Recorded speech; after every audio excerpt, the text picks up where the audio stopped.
로마서 12장 1절 2절 같이 읽겠습니다. 그러므로 형제들아 내가 하나님의 모든 자비하심으로 너희를 권하노니 너희 몸을 하나님이 기뻐하시는 거룩한 산 제물로 드리라. 이는 너희가 드릴 영적 예배니라.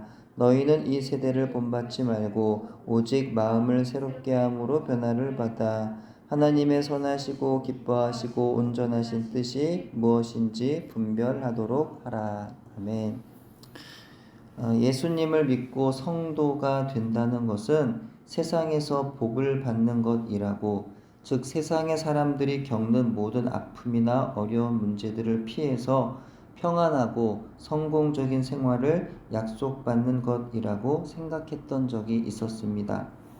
가난하고 힘든 세상을 살아가던 사람들이 교회가 말하는 위로와 치유의 복음을 듣고 마음의 위로를 얻기도 했습니다. 실제로 교회에서 기도로 병이 나은 분들도 많았고 문제가 해결을 받은 사람들도 있었습니다. 하지만 그 당시 교회는 예수님을 믿어도 여전히 병이 낫지 않을 수도 있고 문제가 해결되지 않을 수도 있다는 사실에 대해서는 외면하였습니다. 오히려 예수님을 믿기 때문에 세상에서 쾌락을 즐기지 못하고 세상의 그릇된 옛 습관들로부터 멀어져야 하며 예수님을 믿지 않는 사람들로부터 멸시를 받을 수도 있다는 사실에 대해서는 입을 닫았습니다.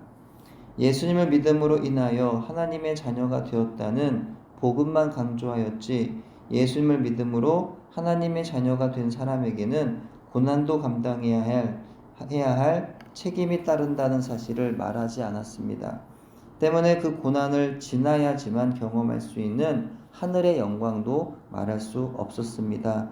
어제 그 간증 시간에 보면 그 집사님의 경우도 정말 그 불과 같은 고난을 당하였지만 그 고난 때문에 그 하나님을 불과 같이 만난 은혜를 체험하였기 때문에 그가 앞으로는 그 불길을 두려워하지 않는다. 정말 수십 번, 수백 번의 그 불길에 자신의 그 몸이 휩싸일지라도 두렵지 않다라고 말할 정도로 그렇게 하나님의 그 영광, 은혜, 고난이 아니면 경험할 수 없는 그 영광을 그녀가 경험했다는 것인데요.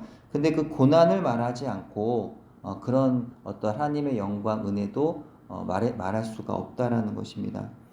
하지만 바울 사도는 오늘 본문에 이르러서 구원을 받은 하나님의 자녀들에게 삶의 원리에 대해서 가르치면서 세상에서 얻을 수 있는 성취나 성공에 대해서는 말하지 않습니다. 오히려 하나님께 전부를 드리라고 말하고 있죠. 마치 제사를 통해 짐승을 잡아 피를 드리고 불에 태워 드리는 것처럼 나를 그렇게 불에 태울 순 없어도 마치 그렇게 자신을 제물로 드리듯이 하나님께 온전히 거룩한 산 제물로 드리라는 것입니다. 흠이 없는 몸과 마음으로 구별되어 깨끗하여 거룩한 것으로 하나님께 전부를 올려 드려야 한다는 것이죠. 이와 같은 영적 예배로 하나님께 올려 드려야 한다는 것인데요. 여기서 영적이라는 말은 어떤 신령한, 성령 충만한과 같은 의미가 아닙니다. 보통 우리가 그렇게 생각하는 경우가 있는데 원어를 보면은 그런 의미가 아니더라는 거죠. 이것은 헬라어로 로기코스라 하여서 말씀을 의미하는 로고스에서 파생된 말로 추론에 속한 이성적인, 합리적인, 논리적인 말이 되는 이라는 뜻입니다. 그러니까 하나님이 행하시는 일이 물론 신비한 일이기도 하지만 많은 경우 합리적이고 이성적으로 하나님께서 일을 하신다는 거예요. 그러니까 하나님께 드린 영적 예배 역시도 단지 그것이 물론 신령한 예배라고도 말할 수도 있겠지만 그 원어적인 그 본 뜻은 신령하다, 성령 충만하다 그런 뜻이기보다는 하나님 말씀에 순종해서 이성적이고 합리적으로 그렇게 하나님 앞에 예배를 올려 드려야 한다는 것입니다. 그래서 우리의 몸이 하나님께서 기뻐하시는 거룩한 제물이 되기 위해서는 우리 몸은 정결하고 흠이 없어야 합니다. 몸이 정결하고 흠이 없어야 한다는 의미는 내 뜻이나 내 주장이나 내 의지를 모두 비운 상태를 의미해요. 그러니까 삶 속에서 나의 부족함을 채우기 위해서 예배를 드리는 것이 아니죠. 제사에 바쳐진 동물이 모두 죽었듯이 예배는 나를 죽이는 시간입니다. 예배를 통해서 내가 죽는 거죠. 말씀 안에서 내가 온전히 죽어야만 말씀 안에서 우리는 살아갈 수 있는 겁니다. 근데 여기서 또 우리의 몸을 산 제물로 드리라는 의미는 우리의 삶 자체가 하나님께 드려지는 산 제물이어야 한다는 뜻입니다. 즉 바울은 단지 제사의 행위 또는 예배의 행위 이전에 또 그 이후에 우리의 삶이 예배가 되어야 한다는 것을 의미하고 있는 거예요.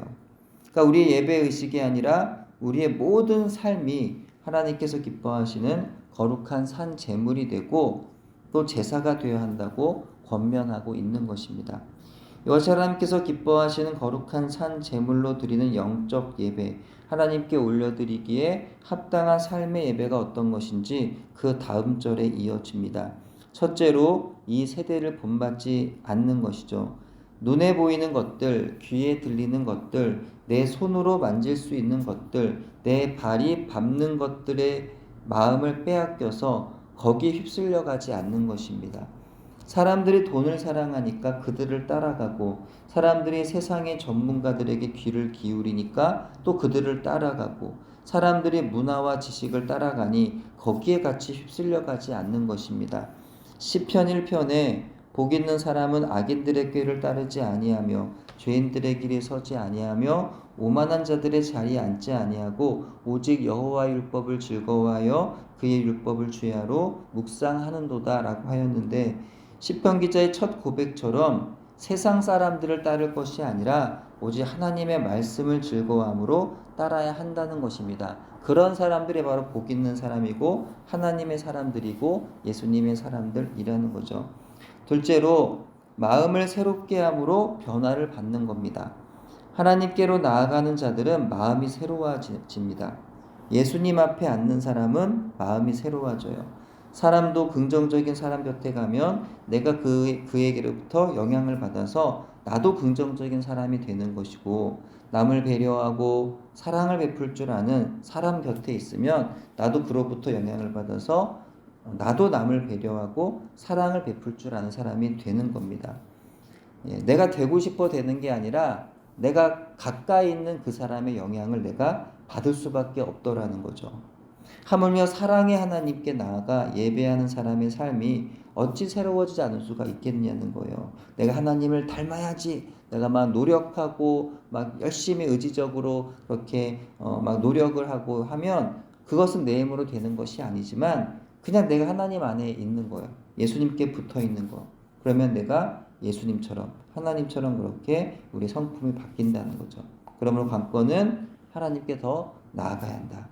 예수님께 날마다 항상 붙어 있어야 된다. 그러면 달라진다는 거예요. 새로워질 수 있습니다. 어제는 실패했어도 오늘은 승리할 수가 있는 거죠. 어제도 지고 그제도 지고 또 그 전날도 졌어도 오늘은 이길 수 있다는 거예요. 왜냐하면 새롭게 하시는 분이 바로 하나님이시고 예수님이시기 때문입니다. 셋째로 하나님의 선하시고 기뻐하시고 온전하신 뜻이 무엇인지를 분별하는 것입니다. 우리가 세상을 살 때 가장 중요한 점이 아닌가, 세상을 살아갈 때 가장 중요한 지점이 아닌가라고 여겨져요. 그래서 오염되고 부패하고 망가진 세상에서 하나님의 선하시고 기뻐하시고 온전하신 뜻을 찾고 분별해내는 것은 쉽지 않죠. 그래서 우리가 어저께도 말씀을 나눴지만 우리가 믿음으로 살아간다는 거, 이런 정말 세상 사람들이 다 믿음이 아닌 믿음인 것 같지만 믿을 수 없는 이런 세상에서 믿음을 지키고 살아가는 게 쉽지 않은 것처럼 오염되고 망가진 세상에서 하나님의 뜻을 분별하는 게 쉽지 않더라. 그래서 우리는 하나님 말씀을 읽는 겁니다. 그래서 우리는 하나님께 기도하는 겁니다.